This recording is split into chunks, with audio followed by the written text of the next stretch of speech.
It is something that weighs on the Fed very heavily because they're really afraid of getting into a Japan-style situation where they said they want to get to 2%, they can't quite get there, they lose credibility, and then inflation starts to go further and further south. And so they want to try to stay ahead of that. So what's your prediction on how many cuts we'll get this year? Well, I think it's pretty much baked into the cake that we're going to get one in at the end of July.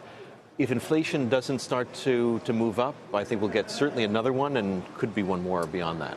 Jerry, another one of the discussion points that's been used by the Fed chair in recent days is the fact that internationally the picture has got worse. Do you think the Fed should follow rates lower just because they're lower outside in the ECB and in Japan? Well, the rates have been trending lower, and in last December they raised rates against the trend, so I think they felt like they'd gotten a little far out there, in danger of inverting the yield curve and of course, strengthening the dollar. So I think they yielded to market signals for this signaled rate cut.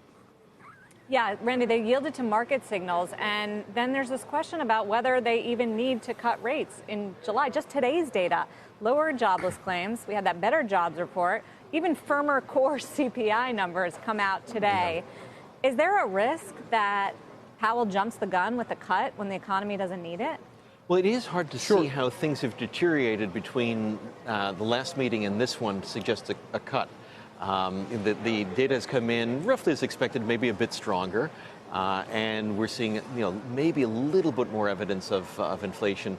So it's hard to really explain why they're going to do it now rather than why not have done it six weeks earlier. Jerry, your take on that? I think they're just trying to correct a mistake they made and get back in line with market interest rates. And while there might be another cut, I could see it being one and done. Jerry, what's your take on how much pressure you think the Fed chair is under from the president and whether that's influencing the pivot that he's made over the last 6 months? My take on it is it may have held up his being willing to cut rates. It may have been counterproductive. And so I don't think he did it because of the pressure. Randy, if we have this situation where, in retrospect, December was one step too far, right? You don't know when the rate is at neutral until you get there.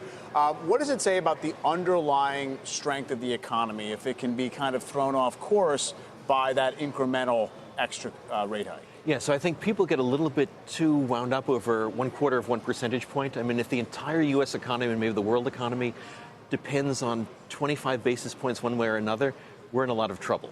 So, we can get it roughly right, and, maybe they shouldn't have gone in December, maybe they should have.